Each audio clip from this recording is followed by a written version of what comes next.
My parents dumped my little sister and me on the side of a dusty road and drove away like we were trash someone forgot to put out on pickup day.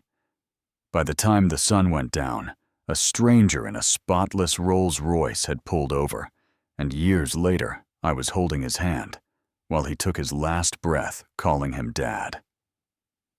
So let me ask you this right at the start. If the people who created you abandon you, and a stranger chooses you, who is your real family? My name is Henry, and what I'm about to tell you is not a movie script, even though sometimes it feels like it should have been one, because if someone had told me on that burning hot day by the utility pole that a billionaire would stop his car, change our lives, and that one day I would name my son after him, I would have laughed in their face. But it happened. Yeah, that happened. I still remember the heat before anything else, the way it shimmered above the road like the air was boiling, the way the concrete burned through my worn-out sneakers, the way the metal of that utility pole was so hot against my back that I had to shift even though I was too numb to really move. My little sister Sophia was sitting next to me on the dusty shoulder knees pulled up to her chest, holding my hand so tight my fingers tingled. Her eyes glued to the black car that was getting smaller and smaller until it was just a dot and then nothing. Right before that, my dad had dropped our 3 bags on the ground. 2 patched cloth sacks, 1 old suitcase tied shut with string because the lock was broken, and my mom had turned around with those red, angry eyes and said, "Let's see if you can fend for yourselves." No goodbye, no hug, not even a look back.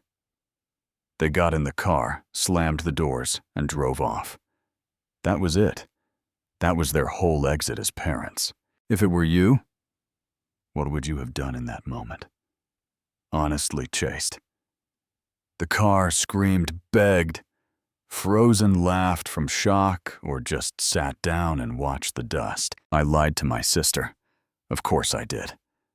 "They're coming back," I told her, staring down that empty road like I could drag the car back with my eyes. "They're just mad, they'll calm down and turn around." Deep down, I knew they wouldn't. I knew because this wasn't some sudden snap. It was the end of a long, ugly slide, before all that life had actually been good. We grew up with our grandma in a small house out in the country. Nothing fancy, but it smelled like coffee and vanilla and laundry drying on a line, and there were always cookies cooling on the counter. She was the one who packed our lunches, who sat on the porch with us at night, who called us my kids, even though technically she was our grandmother. Our parents dropped in and out like guests, bringing drama and noise, and then disappearing again. We belonged to Grandma. Then one night she had a heart attack while stirring a pot of soup. I remember the spoon clattering to the floor, her hand clutching her chest, the way the kitchen light suddenly felt too bright. By the time the ambulance came, she was already gone.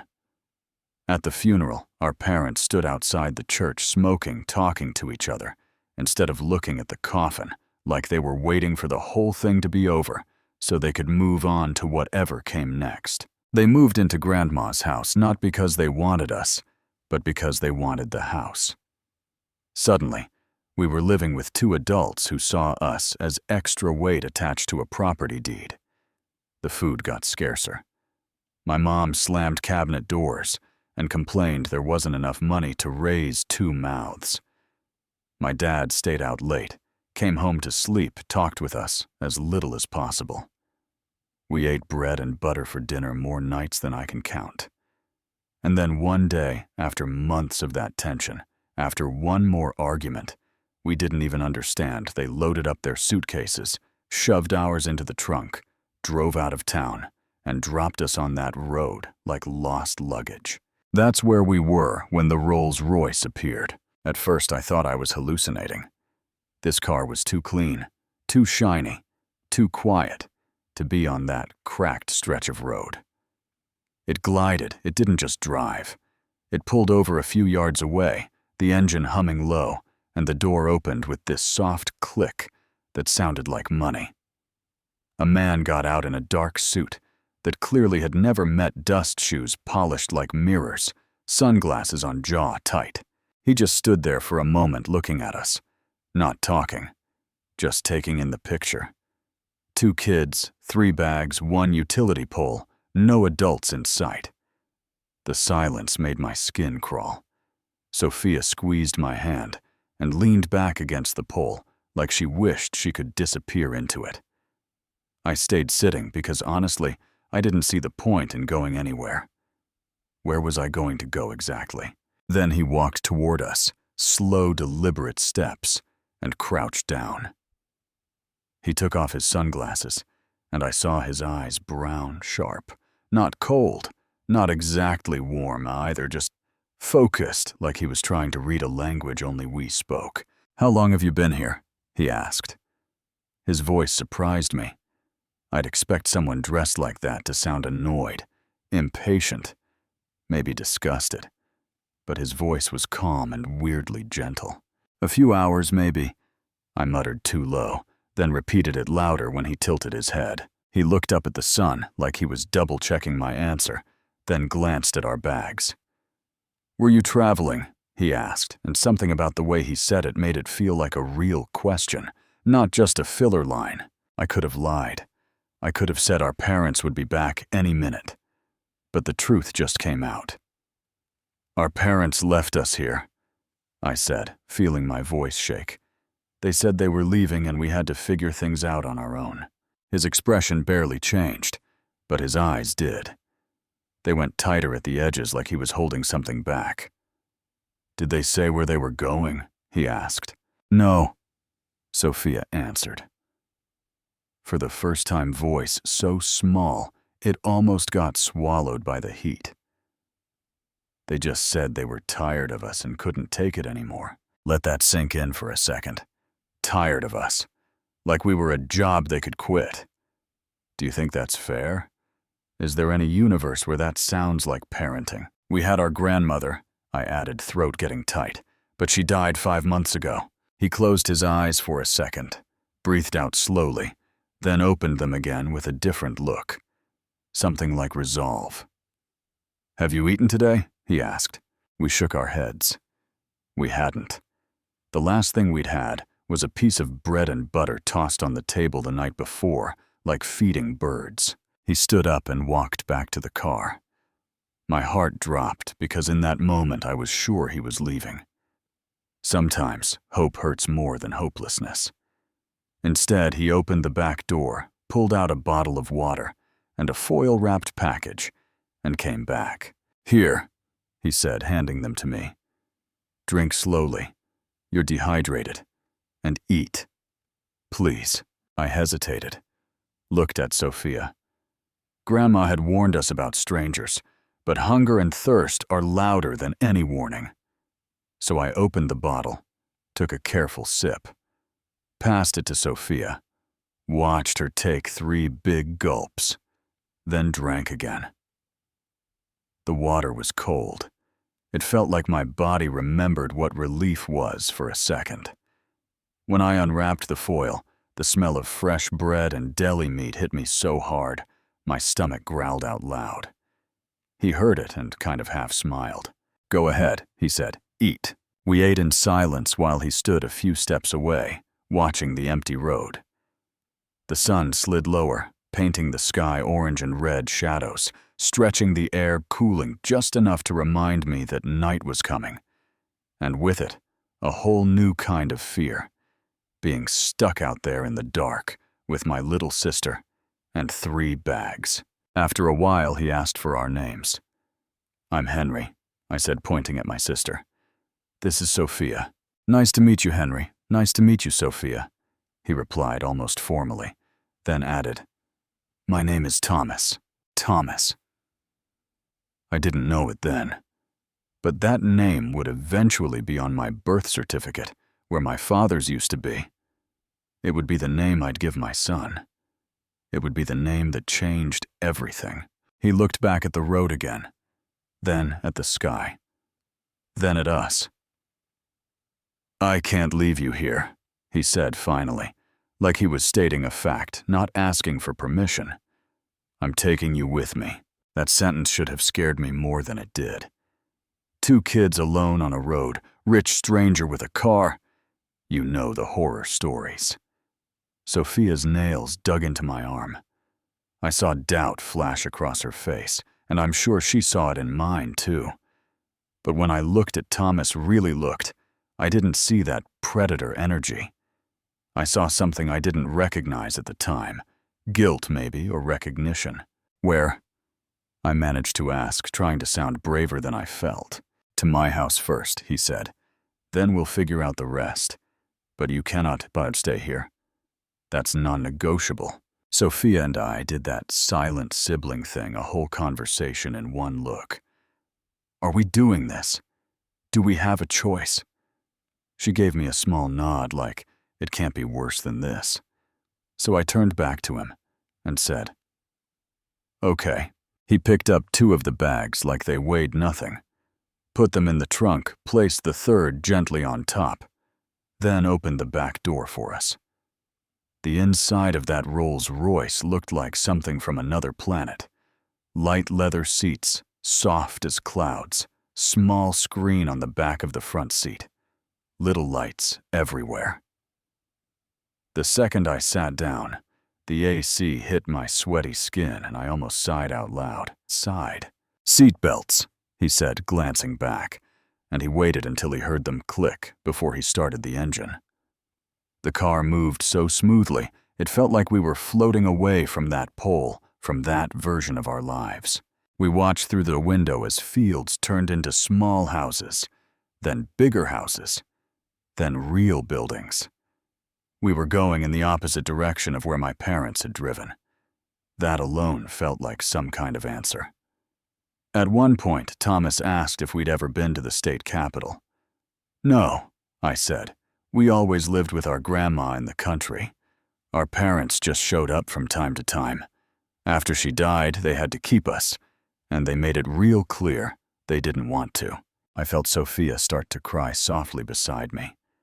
I put my arm around her shoulders, trying to be the strong one, even though I felt like my chest was splitting open. Thomas caught my eyes in the rearview mirror, held my gaze for a second, then looked back at the road. "I'm sorry for what happened to you," he said quietly. "No child deserves that." Not long after, we pulled up to a black iron gate that opened automatically as we approached. Behind it was a house so big, it made every place I'd ever seen look like a toy. 3 stories tall, windows, manicured lawn, a fountain in the middle of the driveway. I remember thinking, is this where he lives, or is this a hotel? He parked near a side entrance, turned the car off, then turned around to face us. "Welcome," he said, giving a small, almost shy smile. "I know this is all very strange, but I promise you're safe here." The front door opened, and a woman in a gray uniform appeared around 50 severe, bun-tired eyes. "Mrs. Beatrice?" Thomas said. "This is Henry and Sophia. They'll be staying here for a while." She looked us over, taking in the dust, the sunburns, the way we hovered near each other, and her face softened just a fraction. "Of course, sir," she said, stepping back to let us in. "Come in, children." The inside of the house was cool and bright white marble floors, a wide staircase with a polished wooden banister art on the walls that probably cost more than our old house. I felt like every step I took left a stain behind. Thomas didn't seem to care. "You must be exhausted," he said, setting the bags down. "Mrs. Beatrice will show you to your rooms. You can shower and rest. We'll talk about everything tomorrow, all right?" Our rooms. Plural. I hadn't had my own room in years. Upstairs there was a hallway with several doors. She opened one and revealed a bedroom with a queen-size bed covered in white linens, a bedside lamp, a small desk, pink curtains. "The girl can stay here," she said, then opened the next door and the boy here. My room was almost identical, just with blue curtains instead of pink. For a second, panic hit me. Being separated from Sophia after everything that had just happened made my skin crawl. "Can I stay close to her?" I asked quietly. "Of course," Mrs. Beatrice said. And for the first time, something like a real smile tugged at the corner of her mouth. "The rooms connect. There's a door between them. You can leave it open if you like." She showed us the hidden door, then pointed out the shared bathroom. "I'll bring towels and clean clothes," she said, then left us alone. We took turns showering. I stood under that hot water way longer than I needed to, letting road dust and tears wash down the drain scrubbing until my skin felt raw, like I was trying to erase the last 24 hours. The clothes she had left were simple, a soft t-shirt and sweatpants. But to me, they were the nicest thing I'd ever worn. Downstairs, dinner smelled like heaven. The kitchen was huge, big island in the middle white cabinets, stainless steel appliances. Thomas sat at the table with a glass of juice. "Sit," he said, pointing to 2 chairs. "Dinner's almost ready." Mrs. Beatrice served bowls of steaming vegetable soup with chunks of beef and potatoes, slices of warm bread with butter. "Eat slowly," Thomas said gently. "If you haven't eaten properly, your stomach might complain." I tried, I really did, but the food was so good that self-control went out the window. Sophia had 3 bowls. Mrs. Beatrice looked secretly pleased. After dinner, Thomas led us to a room with a huge TV and soft white sofas, put on some cartoons, and said, "We'll talk more tomorrow. For now, rest, and don't worry about anything tonight." We watched TV until our eyes drooped. Back in the bedrooms, we left the connecting door wide open. I could hear Sophia's breathing steady and soft. Right before I fell asleep, she whispered, "Henry, do you think he's an angel?" I stared at the ceiling in the dark. "I don't know," I answered honestly, "but he's not them. That's something." The next morning, after one of the best sleeps of my life, we got dressed in more clean clothes and went downstairs to a breakfast table that looked like it belonged in a commercial. Fresh bread, fruit, scrambled eggs, juice cake, things I'd never seen outside of a bakery. Thomas was there, scrolling something on his phone, but he put it aside when we walked in. "Sleep well?" he asked. And when I said, "Yes, sir," he shook his head and said, "Just call me Thomas. You don't have to thank me for any of this. Anyone would have done the same." I remember thinking, no, they wouldn't have. Most people would have driven right past us on that road.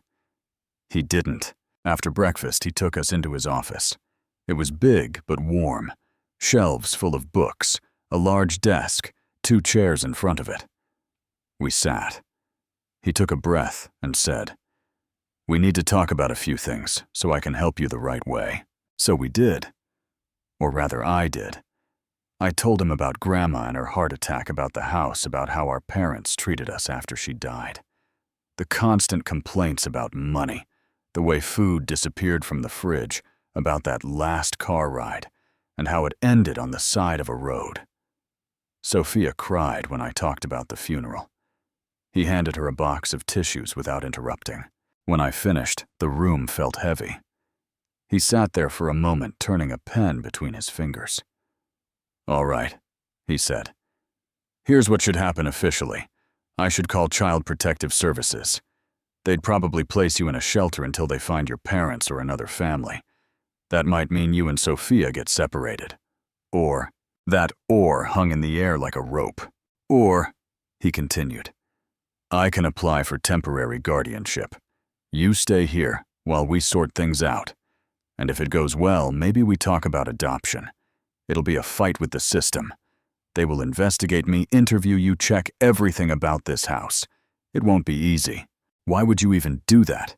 I asked, confused, and maybe a little suspicious. "You don't know us. We're just some kids on the side of the road."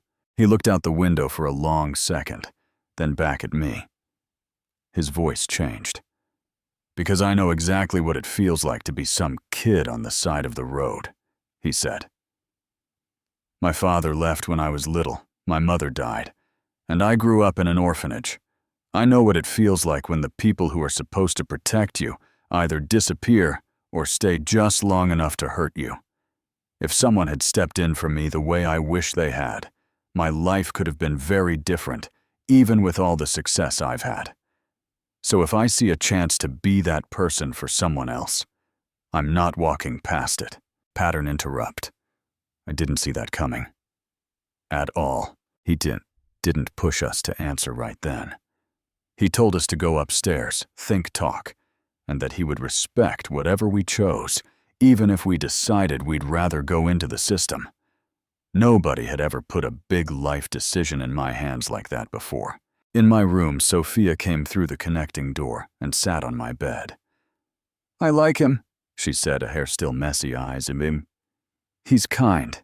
I feel safe here." "I like him too," I admitted. "I'm just scared. What if he changes his mind? What if we start to trust him, and then he gets tired of us the way they did?" She thought for a second, then said, "It can't get worse than the road. At least here we have food and a bed. He might leave one day, but right now he's here." Kids see through things sometimes in a way adults forget how to. She was right. The system could separate us.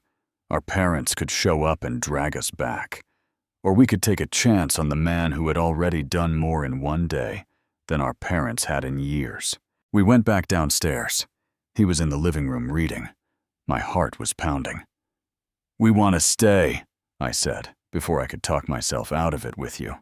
If that offer is still real. That smile he gave us then, I'll never forget it. Not the polite one, not the careful one, but a full, bright, relieved smile. "It's real," he said. "We'll start tomorrow." From there, the next months were a blur of new routines and legal battles.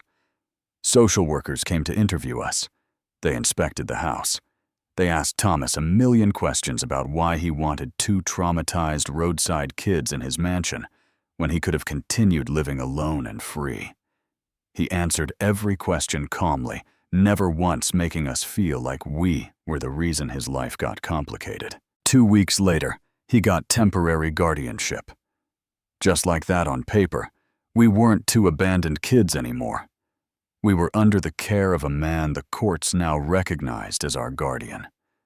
For 6 months, we lived in this in-between state. But honestly, it already felt like home. We started school in a good district. I joined the soccer team. Sophia joined choir. Teachers actually paid attention to whether we learned anything. Thomas went to parent-teacher conferences, sat through school plays, and cheered at every game like I was playing in the World Cup, not on a patchy high school field. We had Friday pizza nights, Sunday walks, movie marathons. Stupid arguments about what to watch that ended in laughter. Things I thought only happened to other kids. About 8 months after that day on the road, a judge finalized our adoption. We walked into the courtroom Henry and Sophia something else, and walked out Henry and Sophia with Thomas's last name. He cried behind his hand when the judge banged the gavel. At home, there was a huge cake with the word family written in gold icing. It wasn't perfect. Nothing ever is. But for the first time in my life, I believed that word might actually include me. And right when I started to relax into that new life, right when I started to think, okay, maybe the worst is behind us, life gave us the twist. It came in a plain white envelope. One afternoon, Thomas came in holding the mail expression unreadable and handed us an envelope with our names on it in handwriting that hit me like a punch. My mother's. My chest tightened. I almost threw it away without opening it. Instead, I slid my finger under the flap and started reading out loud. The letter was 2 pages of regret excuses and apologies. They talked about stress, about being overwhelmed, about making the worst mistake of their lives. They said they thought about us every day, that they'd changed, that they were in a better place now, that they wanted a chance to explain themselves, maybe rebuild a relationship if we were open to it. Sophia's face changed as I read. At first, she was just listening. Then her jaw clenched. Then tears started spilling down her cheeks. But they weren't soft tears. They were angry tears. When I finished, she stood up and walked to the window, turning her back on us. "They think they can just come back," she said, voice shaking. "After everything they did, they think we're just waiting for them." Thomas didn't say, "You should forgive them." He didn't say, "They're your parents, give them a chance." He said, "You don't owe them anything. Whether you answer or not, whether you want to see them or not, that's your decision. No right or wrong, just what you can live with. If it were you, what would you have done? Seriously. Would you have called them, met them, forgiven them, or burned the letter and never looked back?" We spent days talking about it. I was torn. Part of me wanted to scream at them in person to make them listen to every detail of what that roadside felt like. Another part wanted to pretend they didn't exist. In the end, we did something in between. We wrote back. It took a week to get the words right. 3 pages this time. We told them exactly how it felt to see their car drive away and not come back. How it felt to be hungry and scared and convinced we were worthless. How it felt when a stranger in a suit gave us water, food, a bed, and eventually his last name. We told them about the adoption, about this house, about school and pizza nights, and someone showing up to every game and performance because he wanted to, not because he had to. And then we told them this. We weren't interested in rebuilding anything. We wished them well. We hoped they had really changed, but our family was here now, and we were closing that door. "Please don't contact us again." We mailed the letter. Walking out of that post office, I felt lighter. Not healed, not suddenly fine, but like I had finally said out loud, the things I had been carrying inside for years. They never answered. Life went on. That's the thing about huge emotional moments. The world doesn't stop for them. I finished high school, got into medical school, and decided to specialize in pediatrics, especially cardiology.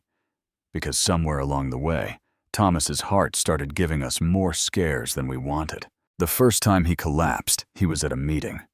Some assistant called the house. We raced to the hospital. The doctors said, mild heart attack, blockages, stents, words I would later understand in terrifying detail.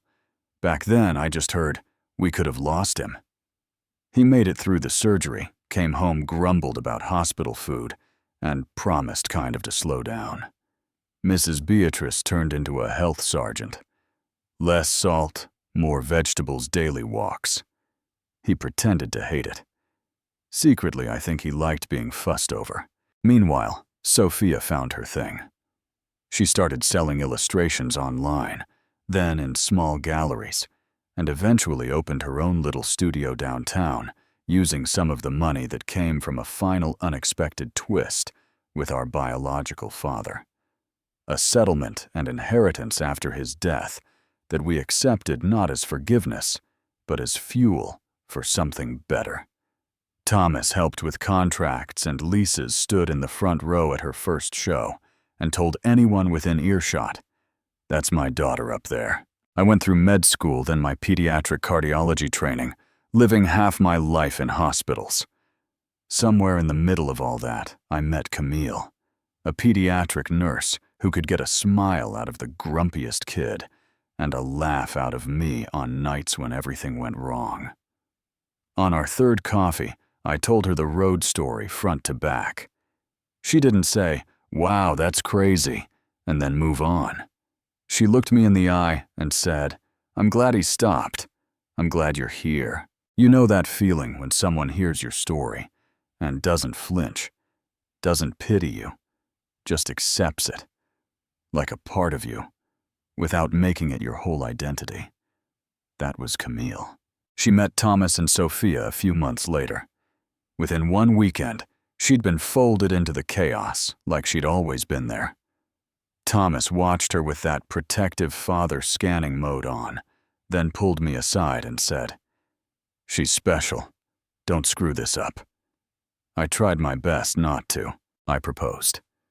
She said yes. We planned a small wedding in a garden just outside the city. I asked Thomas to be my best man. His eyes went wet immediately. It would be an honor, he said, and his voice cracked in that way where you pretend you're clearing your throat, but everyone knows you're not. The wedding was beautiful, not because it went perfectly, because it didn't. The cake almost fell. The flowers were late. I forgot my cufflinks, but because the people who mattered were there. Sophia gave a speech about Big Brother and second chances. Thomas told a shortened version of the Roadside story, ending with sometimes the family that finds you is better than the one you were born into. And there wasn't a dry eye in the place. Midway through the story of my life, things really looked like they had finally settled into the happy ending phase. Good job. Loving wife, thriving sister, older, but stable dad.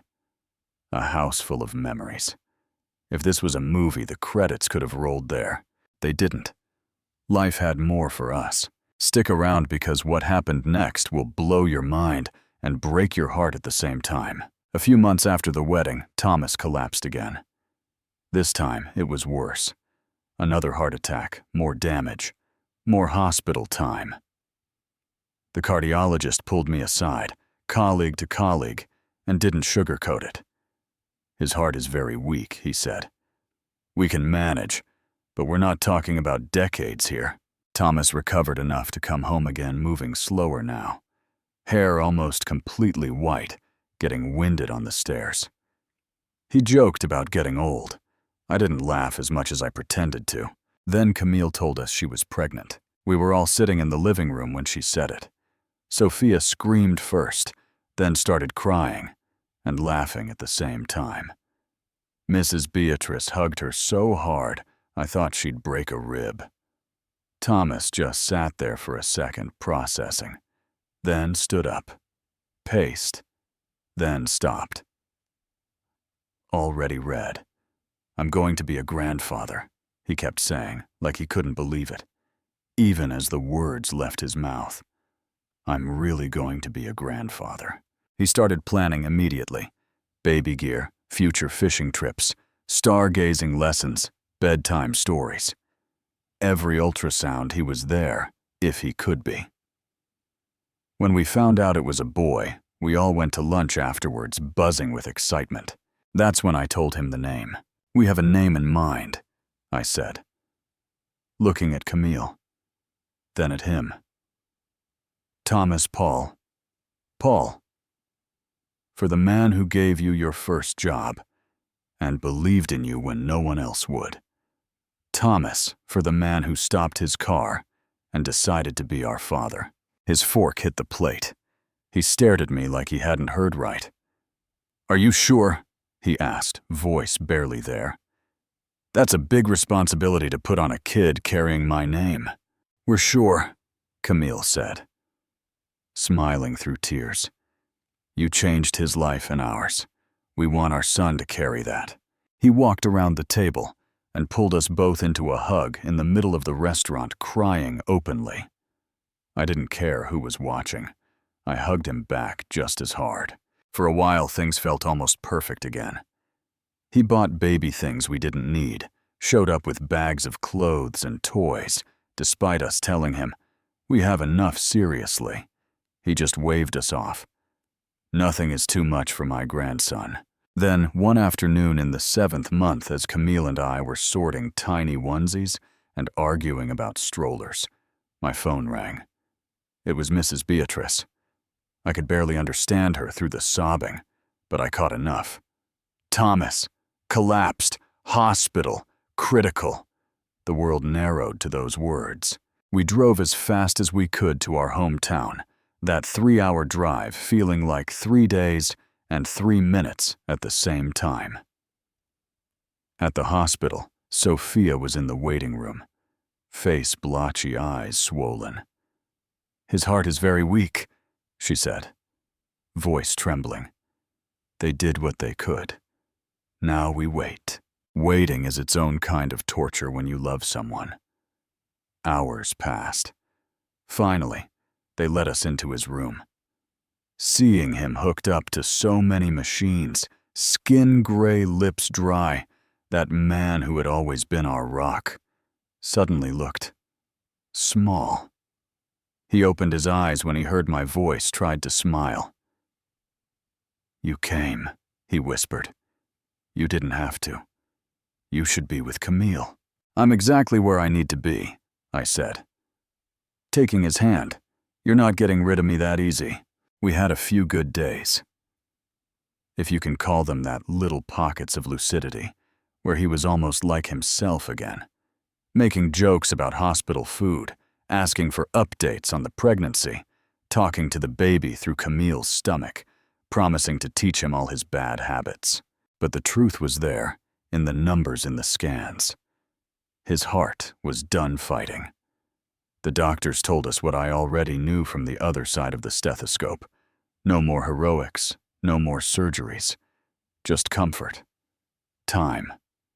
Pain management. We made the decision to bring him home. Back at the house, he had turned into a refuge for all of us. We set up a bed in the master bedroom. Nurses came in shifts. Still, most of the care was from family. Sophia read to him. Camille cooked his favorite foods even when he barely ate. I managed his meds, checked his vitals, sat by his side for hours, listening to the soft beep of machines and the not-so-soft thud of my heart in my chest. There was one day that felt like a strange blessing and a cruel trick at the same time. He woke up with more energy, insisted on sitting on the porch, walking a few slow laps around the yard with help. We watched the maple tree sway. The sun was warm. It almost felt normal. "I'm not afraid of dying," he said out of nowhere, eyes on the horizon. "I'm just sad. I won't get to see little Tommy grow up." "You will," I said automatically. Then corrected myself in my head, because I knew as a doctor and as a son that I was lying. "He'll know you. I'll make sure of it. I'll tell him every story. I'll make sure he knows this house because of you, not just because of me." He gave me this crooked grin. "Let him break some rules," he said. "Let him swim before breakfast. Sometimes eat ice cream before dinner. Every grandkid deserves a little rebellion." We laughed because sometimes you have to laugh, even when you feel like you're breaking. A few nights later, when the house was quiet, he called my name in the dark. I moved closer. "I need you to listen," he said, always thin but urgent. "I don't know how much longer I have. I need to say a few things while I can." I didn't want to hear it, but I nodded. He told me that the years since he stopped that car had been the best of his life. That before us, the house had been just walls and furniture, but with us, it became a home. He asked me to take care of Sophia, to make sure she didn't lose herself in grief. He asked me to love my son the way he had tried to love us. Not perfectly, because nobody does, but consistently in all the boring little moments as much as the big ones. He told me to keep the Friday pizza nights going, to keep the pool loud and the library quiet, to remember that love is a verb, not just a feeling. I cried openly, no holding back. "You taught me what a father is," I told him. "I'll spend the rest of my life trying to live up to that."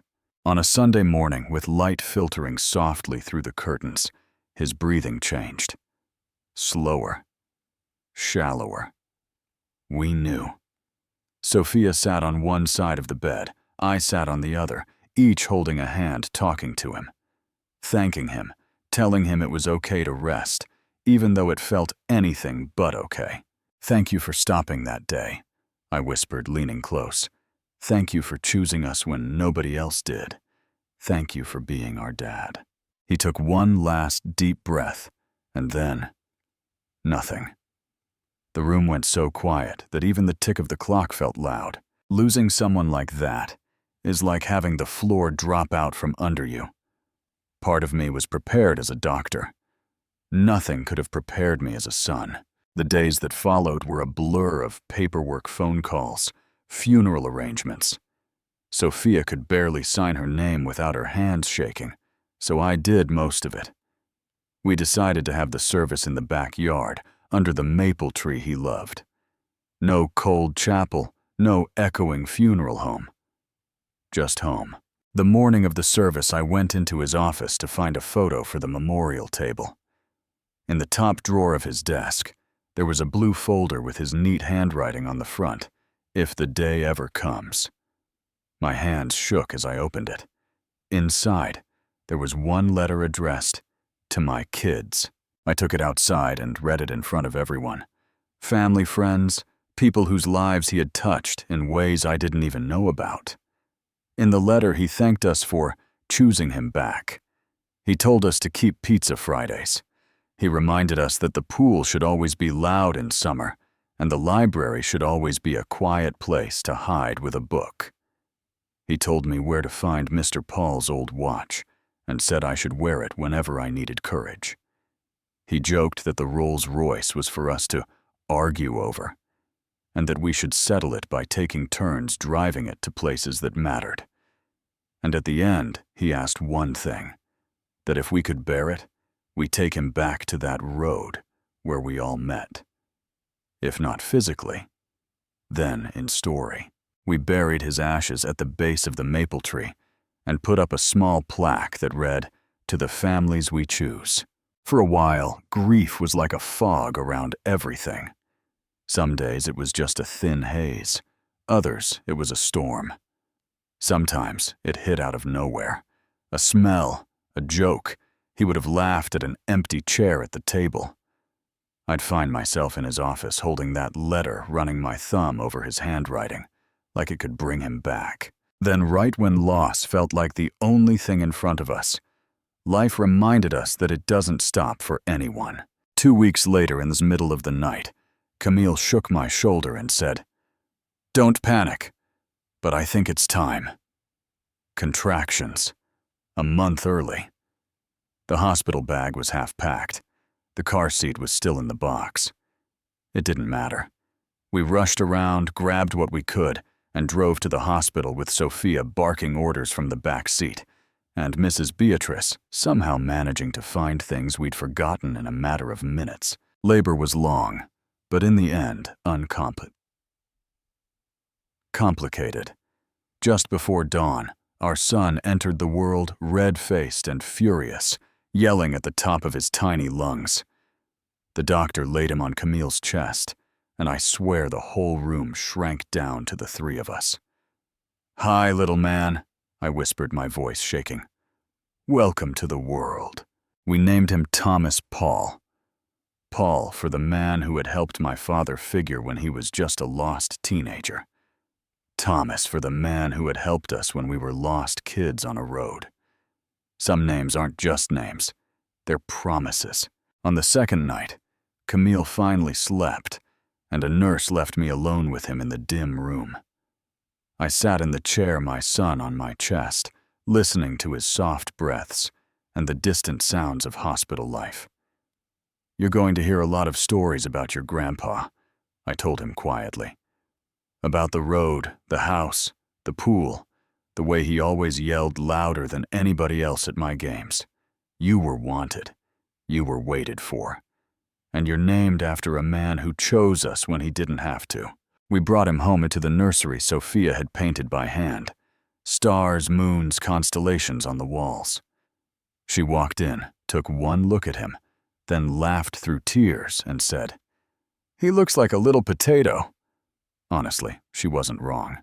The house felt different, but right, like someone had added a new note to a familiar song. In Thomas's old drawer, I found Mr. Paul's watch, just like the letter said, heavy and solid in my hand. I wound it, put it on, and said out loud, into the empty office, "Okay, I'll try to be the man you thought I already was." We kept the traditions. Friday pizza nights now with a high chair pulled up to the table and little hands grabbing for crusts. Sunday pancakes, which I burned the first few times, trying to get them like Thomas did. Too big, too brown. Then, finally, just right. Some mornings, when Tommy pressed his forehead to the window and stared at the pool, we broke the rules and swam before breakfast. Sometimes we had ice cream afterward. "Grandpa rule," we'd say. And it felt like he was in on the joke. A few months later, when spring came and the maple tree put out new bright green leaves, we knew it was time to honor the last part of his letter. We dusted off the old Rolls Royce, which started on the first try, like it was wading loaded Tommy into his car seat, and drove out to that same stretch of road. The utility pole was new, but the place felt the same. Quiet. Wide sky. Heat shimmering off the asphalt. I got out of the car with my son in my arms, stood by the side of the road where I'd once sat numb and abandoned, and I said, "Right here, kiddo. This is where your grandpa stopped. This is where everything changed." I didn't cry. Not that day. I just felt this deep, steady gratitude and a strange sense of peace. Sophia stood next to me, slipped her arm through mine and said, "He'd like this, you know, us bringing him back here." Camille took a picture. Not for social media, just for us for later, when we'd need a reminder of where our story really turned. Back home, I framed Thomas's letter and hung it in the hallway, right where you have to pass it to get anywhere important. Kitchen, living room, front door. Under it, I put a small shelf with a wooden toy car, a jar of Lego pieces, things a kid could reach for without asking. Under the plaque by the tree, we added a second line, "To the families we choose and the stories we keep." Time kept moving. I finished my training and became a full-fledged pediatric cardiologist at a hospital that sees more tiny hearts in a week than some places see. In a year. Every time I walk into that ward, I think about Thomas and his failing heart, about how a man with a broken inside still managed to hold our whole family together. Sophia's studio, she named it Lantern Road, started getting attention. Then clients, then more attention. She paints stories, a lot of them, about roads and doors, and hands reaching out to other hands. Camille balances nursing and motherhood like some kind of magician. Tommy grows like a weed, asking questions that push me harder than any exam ever did. We go to the maple tree on the anniversary of his passing. Some years we cry. Some years we just sit. Tommy leaves little offerings now. Rocks, drawings, once a half-melted popsicle he insisted his grandpa would like. The house changes slowly. Furniture shifts, a room becomes a playroom. The game room turns into half-play. Space, half-quiet corner for us adults still holding on to memories. One chair in the living room keeps its dent. Nobody sits there without thinking of him. And through all of it, one truth stays the same, and it's the one I want to leave you with. One man stopped his car. That's it. That's the simple action that turned into all of this. He saw two kids by the side of the road and decided that their fate was his business. He didn't know how it would go. He wasn't sure he'd be a good father. He could have called someone else and kept driving. He didn't. He stopped. He sat down in his expensive suit on hot asphalt, and he said, "How long have you been here?" Everything else came from that. So let me ask you a hard question, and I really want you to answer it in the comments. Who is more of a parent, the people who share your DNA, but leave you when it's inconvenient, or the person who shares none of your blood, but shows up day after day when it would be easier not to? Do you think my biological parents deserved a second chance after what they did? Would you have opened the door to them or closed it the way we did? Is there ever a moment where walking away from your kids can be forgiven? Or is that the one line you don't get to cross and come back from? And on the flip side, how many chances do we all have in our own lives to stop the car for someone else? A kid, a neighbor, a friend, even a stranger. And how often do we keep driving because it's not our problem? If you stayed with me all the way through this story, thank you. Now, I want to hear yours. Drop a comment and tell me what you think. Who counts as real family to you? Have you ever had a Thomas in your life? Or have you been that person for someone else? Do you think we were right to shut the door on our biological parents? Or would you have chosen differently? If this hits something, you hit like, so more people see it. Share it with someone who needs a reminder that one act of kindness can echo through generations. And tell me below, if you had been the one driving that day and saw two scared kids on the side of the road, would you have stopped?